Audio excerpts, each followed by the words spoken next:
All right, this is what to expect now that you're under contract. So they got an offer, they accepted it. Woohoo! Congratulations, you're officially under contract now. Okay, what now? What can sellers expect now during this part of the sale? Well, I think it's important to celebrate.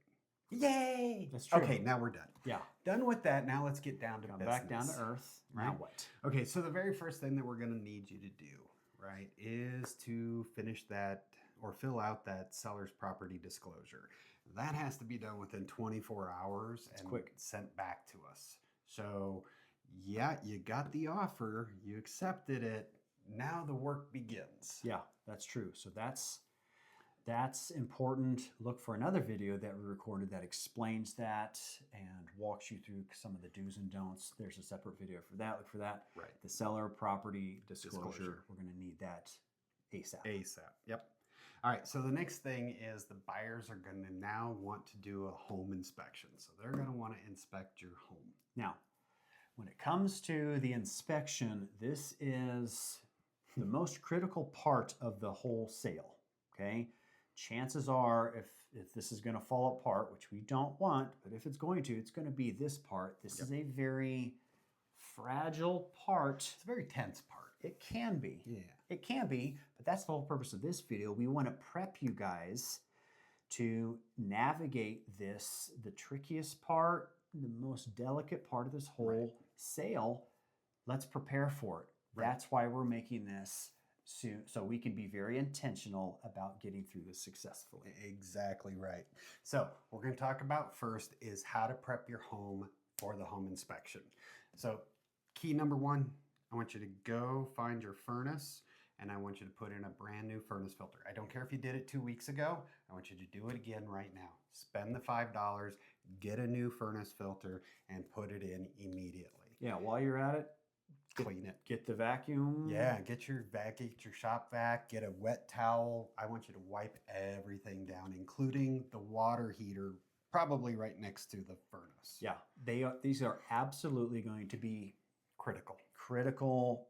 hot spots for the inspector and the buyer and that buyer's agent. They're going to want to know these things. How many times have we been on either represent buyer clients or seller clients, and if they would have just simply changed the filter and vacuumed it out, they would have saved themselves $400 or $500 minimum to have a profession, because at this point you can't just do it yourself. They're going to have a professional HVAC person come out and essentially vacuum, do such simple steps that you could have done to save yourself $500.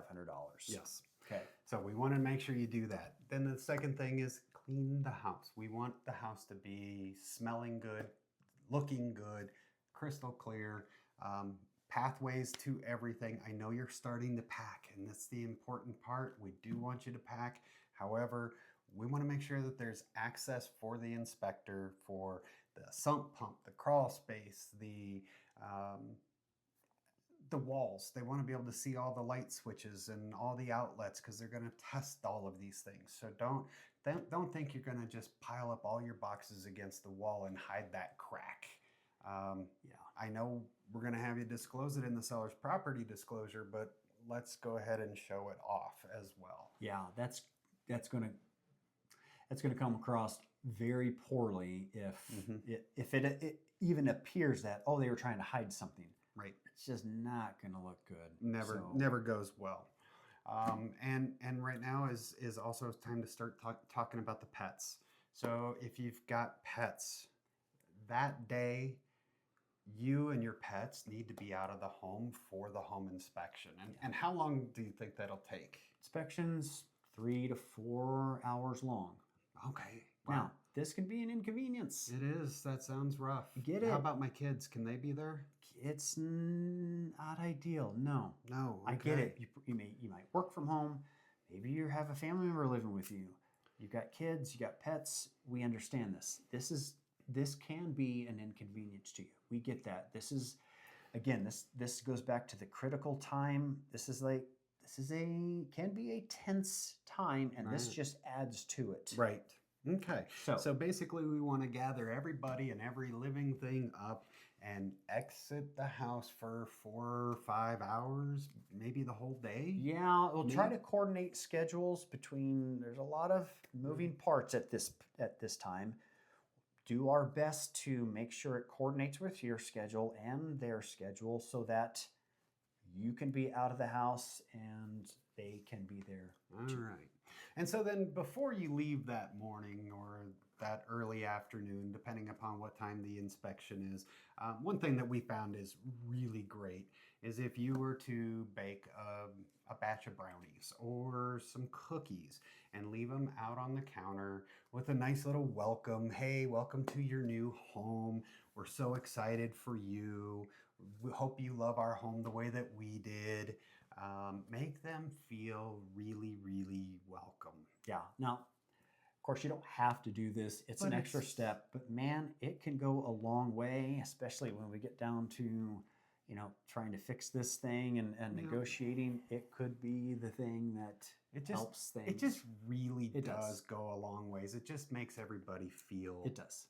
welcome It does. and happy. So, when it comes to the inspection, there's what's called the general home inspection, but usually there's almost two others that accompany that. Right. So you're almost always going to have a sewer inspection done and a radon test. Yeah. Now I want to talk a little bit about both of those. The first one I want to hit is the radon test. So to do a proper radon test, they're going to drop off canisters. The inspector is going to drop off canisters at your home, and he's going to place them strategically in the basement, maybe even on the main floor. Also going to leave a list of do's and don'ts, right? Do not leave the windows open. Do not leave the doors open. If you do, you're going to affect the test. And if you affect the test, the buyers have the right then to terminate, walk away, or say, hey guys, now you have to give us another opportunity to do another home inspection. And oh, by the way, because you screwed that one up, you have to pay for it because we've already paid for it once and it was a messed up test. So we don't want you to spend money doing that or time taking another day off of work because of this. Okay. Got to jump in here. Yep. This is starting to sound a little intrusive and really inconvenient. What if I'm the seller and I'm like, I don't like this. I don't want these people in my home. I don't like this. This is an inconvenience for me. Talk a little bit about buyers' rights and So- kind of where we're at Sure. in this whole process of things. Right. So right now, the buyer has 100% right to have all of this done and to be present and to bring their whole family It's true. to this inspection and anybody that they want to the inspection. This is the opportunity for them to have more eyes looking at the house, more opinions about the home. Is this a good investment? Is this a bad investment? You want them to feel as welcome as possible. I get it. It's an inconvenience It for is. you. It's one day. It's one day that I'm asking for here. It's the last day, hopefully, that you have to be out of your home. I know you had to be out for the showings, and that was tough because that was an hour. Yeah. But now we're talking about being gone for the better part of an entire day.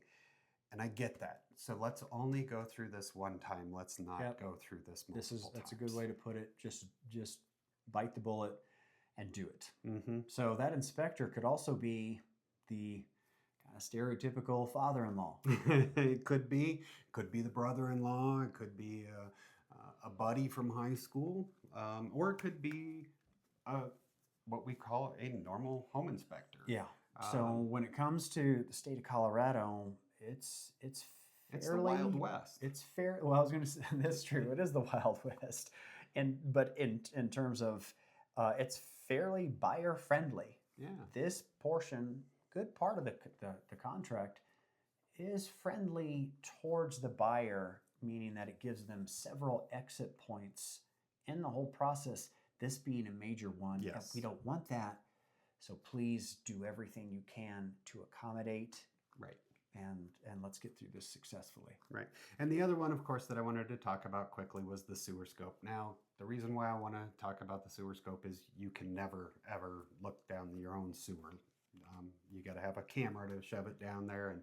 And that is very typical today to have that done. It is almost a standard, in fact, on every home inspection to have the sewer line inspected.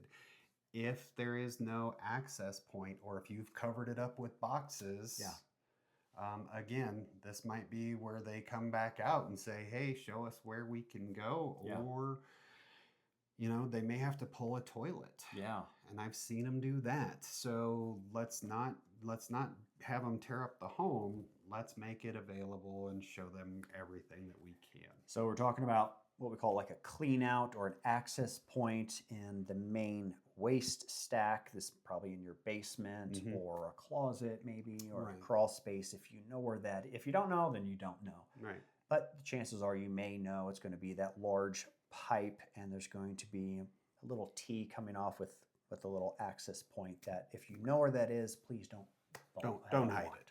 Yeah. So at this point, what can happen? The buyers have two options, right? Okay. The buyers can either, they've done their inspection, now they've got their report, and they can either do one of two things. They can either write up what is called an inspection objection and present that along with the reports to us, which then go to you, or they can terminate and just walk away, get their earnest money back, and you go back on the market, back for sale. We don't want that to happen. That's like the worst of all cases. And usually they won't. Usually they will submit what's called an inspection objection. Now this is simply a notice. There won't be any signatures on this part. Not for you. The buyers will have signed it. Yes. Yeah. But for you, the seller, there won't be a place for you to sign. They're just simply submitting an objection saying, here's some things that the inspection revealed that we need to figure out. Yes. Okay. Now, along with that usually comes the reports. Talk about the report, because a lot of people, when they see it, and chances are you will, when you see it, you'll get a little frustrated, you'll get a little bent. Remember, this is not what they're asking you to repair. That's just the report that the home inspector, sewer scope, radon test, all of these things combined into one report to say, hey, this is everything that we checked. Yeah. Right? It's not that they're asking for all of that, but that can be 100, 200 pages long. It depends upon the home inspector. And it's rough. I mean, you start looking at that and you bypass what you're supposed to look at, which is the objection. Yeah. And you go straight to that report and you're like, oh my God, there's 113 pages. Yeah. They hate my house. I thought they loved it. No. Yeah. It's going to make you it's going to make you feel a certain type of way. Okay. For now, sure. Currently we're in my house recording this. Okay. If we had an inspector come out today to inspect my home, I'd like to think I have a pretty solid home. I'm fairly handy. I fix things. I think it's pretty up to par. That inspection report would be 150 pages long. Yep. And it would make me feel a certain type of way. Like, this is my home. I love my home. How dare you critique with all the nitpicking of every little thing wrong with it? Would make me feel, it's going to make me feel something. Okay. So let's not try to go that route. Instead, let's try to focus on the inspection objection. This is them raising their hand saying, hey, we still want to buy the house, but we found some things that we didn't see when we were here looking at it for 12 minutes. Yeah. Right? We didn't see these things. And now that we were here for 4 hours, we saw these items and the inspector found these items. And, these things, we want you to address them some way, shape, or form. So again, the inspection is kind of three main parts. It may seem like one kind of just glob all put together, but there's the inspection, there's the objection part when they tell you what they want to, addressed. Then there's the last part called resolution. Ah, yes. Now the resolution is the best part. The reason I say it's the best part is because it's where we get to sit down and we get to say, hey, you know what? You're right. My house is not perfect. And I'm willing to make these corrections, or I'm willing to give a credit to you so that you can make those corrections at a future date. Okay, so does resolution mean, as the seller, yes, I'll agree to do all the things that you objected to. Is that what it means? Only if we write it up that way. Okay, so what But- are well, all the options? Let's there? just say that there's a list of 5 items on the inspection objection list, and we're willing to address 3 of them. And by we, I mean you, the seller. You're willing to address 3 of them. So I'm going to prepare that inspection resolution with only the 3 items that you're willing to address. Then I'm going to send it to you. You'll sign that one electronically. We'll send that off to the buyer's agent. The buyer's agent will present it to the buyers. And if the buyers agree that those 3 are good enough, they'll sign that resolution. If they say, gosh, Brandon, that's not enough. We need a little bit more. The buyers need a little bit more. I'll come back to you and I'll let you know whatever that is that they're asking for. And you can make the decision at that point in time if it's worth it to you. And don't be discouraged. A little bit of going back and forth and give and take, that's pretty normal through this part. That means that everybody is vested. They want this to happen. That's true. So Yeah. going back and forth is kind of a good thing. This period really is a second renegotiation. Yes. So you could, as part of this, be like, if you don't want to repair anything, you could renegotiate the price. Right. You could include a credit given to the buyers at closing in place of replacing the front door Or whatever the case. or whatever the case might be. Right.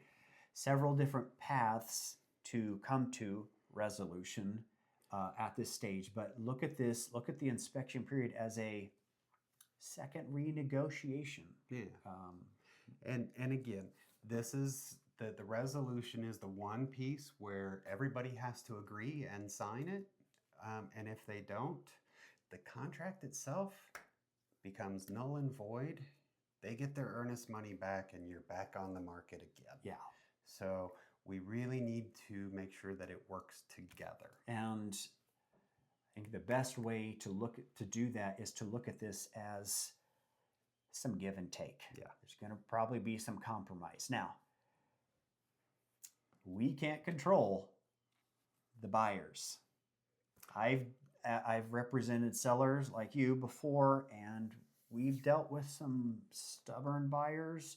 I've dealt with a lot of cooperative, friendly buyers. Right. You don't know who's going to walk through that front door and want to buy your house. And so hopefully, yes, they have some common sense, and most people do.